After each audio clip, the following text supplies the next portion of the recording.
والصلاة والسلام على أشرف الأنبياء والمرسلين سيدنا ومولانا ومقتدانا أبي القاسم محمد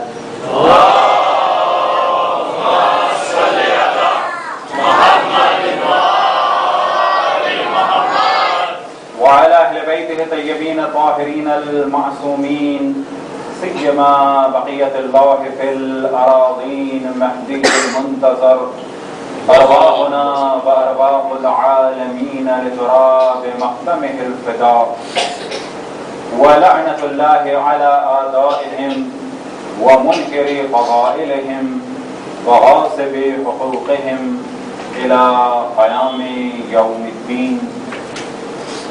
وقال الله تعالى وهو أصدق القائلين قل لا أسألكم عليه أجرا إلا المودة في القربى. فرضا اللهم صل على محمد وآل محمد. خداوند تبارک و تعالیٰ نے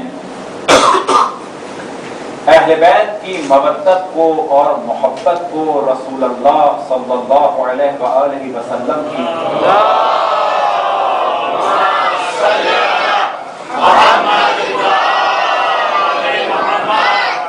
رسالت کی اجرت قرار دیا.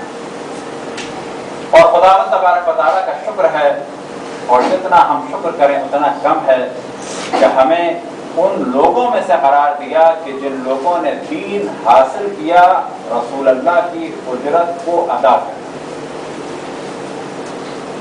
یہ سیاہ کپڑے، یہ ایام محرم کا استقبال، یہ فرش عزا، یہ مجلس اور ماتم، اور یہ گریہ وزاری، اور یہ یا حسین در حقیقت رسول اللہ کی رسالت کی اجرت ہے. اور جتنا اس نعمت پر شکر ادا کیا جائے اتنا کم ہے. یہ یا حسین اور یہ سیاہ لباس اور یہ عزاداری در حقیقت اللہ سبحانہ و تعالیٰ کے دین کی سربلندی کی علامت ہے. تمام انبیاء کی تحریک اور تمام انبیاء کی محنتوں اور تمام انبیاء کی زحمتوں کا دفاع ہے یا حسین.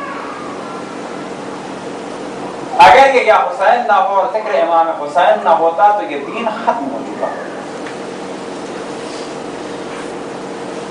ہمیشہ ہماری روش رہی کہ خصوصاً نوجوانوں اور بچوں کے لیے اس چیز کو واضح کیا جائے کہ امام حسین کون، امام حسین کی شہادت کس وجہ سے، عالم اسلام میں کیا ہوا جو شہادت تک نوبت آئی،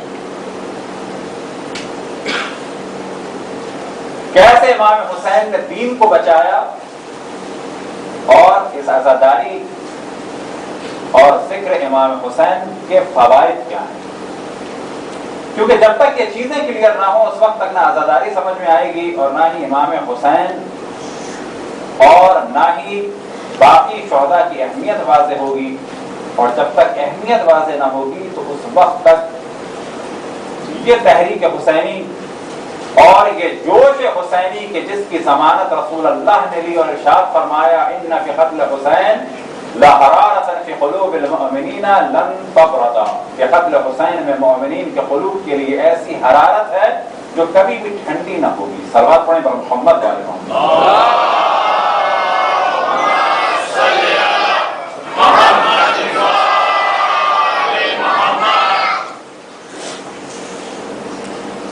اور پہلے ایک معذرت کرنی چاہیے تھی کہ ہمارے مولانا ظاہر صاحب وقت اللہ ہمارے مولانا شیخ تشریف فرمائیں، دونوں کی موجودگی میں رب کشائی ہو رہی ہے، انشاءاللہ معاف فرمائیں گے. سلوات